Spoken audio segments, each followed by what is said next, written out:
Hola, vamos a seguir con otro ejercicio de termodinámica en el que nos dicen que las células almacenan la energía liberada en la oxidación de los alimentos en forma de ATP, el cual se hidrolizará a continuación para suministrar energía al resto de procesos bioquímicos. En el primer apartado nos dicen que a una temperatura de 37 grados la entalpía y energía libre de Gibbs de la hidrólisis del ATP vale menos 20 y menos 31 kilojulios por mol. Y nos pide que calculemos el signo de la entropía de hidrólisis del ATP. Después, en el segundo apartado, nos manda que acoplemos esta reacción con la síntesis de un compuesto orgánico que es la glutamina, un compuesto bioquímico, glutamina, partiendo de glutamato y iones amonio, el cual tiene un requerimiento energético de 14,2 kilojulios y por tanto nos pregunta que cuántos moles debemos hidrolizar de ATP para poder suministrar la energía requerida en esa síntesis. El apartado A es muy sencillo. En el apartado A solamente tenemos que aplicar, dado que es un proceso en el que la temperatura se mantiene constante, no tendríamos más que aplicar la ecuación delta G de la reacción es igual a delta H de la reacción menos T delta S de la reacción.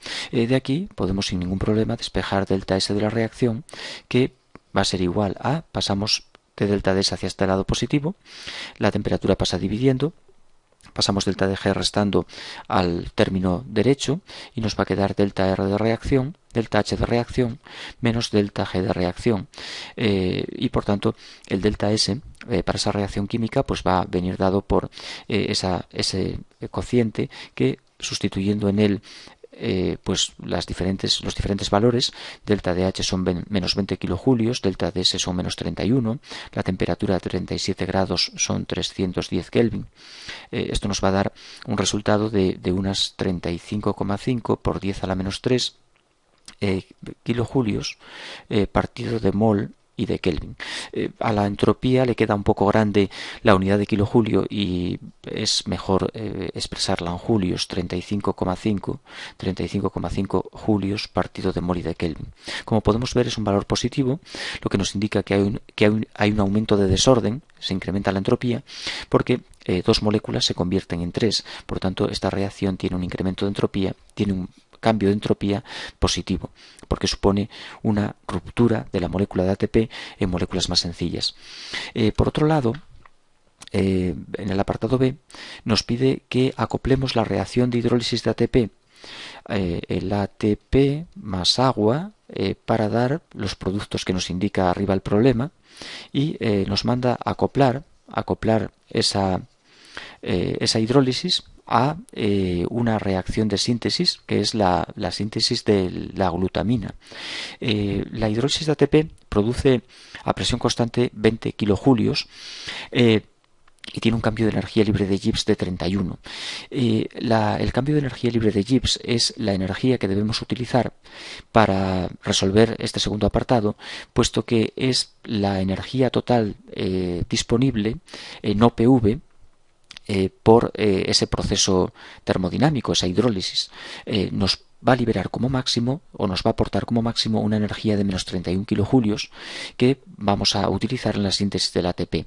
Después hago una pequeña demostración en la que comprobamos que efectivamente el cambio en G coincide con la máxima energía disponible en procesos, por ejemplo, bioquímicos, eléctricos, no PV. Acoplamos esta reacción a la síntesis de la glutamina a partir de glutamato más iones amonio para formar la glutamina. Esta reacción tiene un consumo energético de 14,2 kilojulios por cada mol de glutamina generada.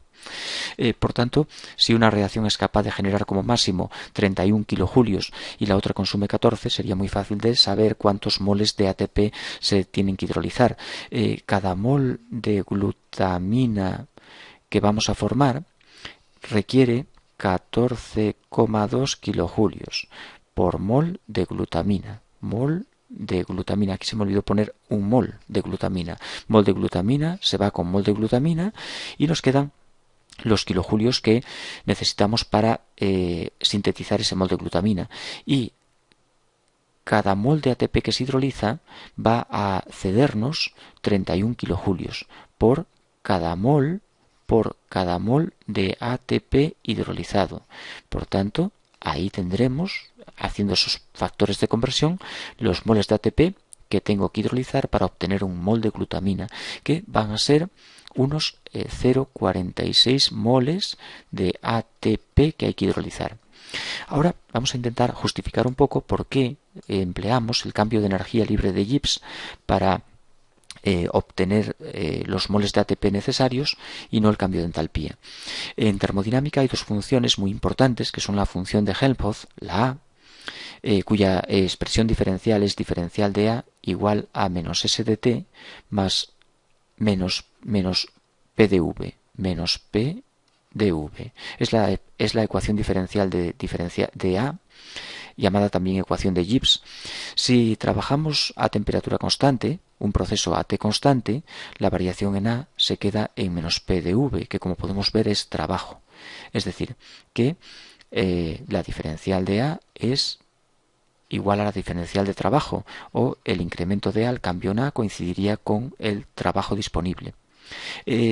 Coincide con el trabajo disponible para un proceso reversible, es decir, nos da el máximo trabajo disponible. Por otro lado, la función de Gibbs se define como H menos Ts, que sustituyendo la H por su valor, que a su vez se define como U más PV, la podemos escribir así. La diferencial de la función de Gibbs es la variación en U. U menos Ts a su vez es la A, la función de Helmholtz, la anterior, la que coincide con el trabajo.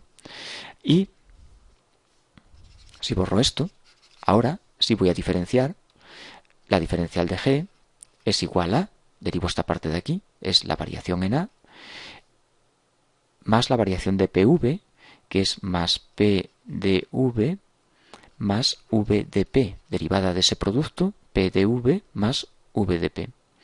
Bien, si trabajamos a P constante, antes temperatura constante, ahora además exigimos que la P sea constante, ese término se nos va, y la diferencial de G coincide con la diferencial de A, que como vemos es el trabajo, sería el diferencial de trabajo, más P de V. Este trabajo es el trabajo total, disponible. Trabajo PV, trabajo no PV, lo podemos separar en trabajo PV, es menos P de V, más trabajo no PV, vamos a poner trabajo no PV. ¿Qué es el trabajo no PV? Trabajo eléctrico, trabajo bioquímico. Por tanto, este menos P de V se va con este P de V y el cambio en G coincide con el trabajo no PV. Es el máximo trabajo no PV disponible para un proceso reversible. Si es irreversible se generaría menos trabajo.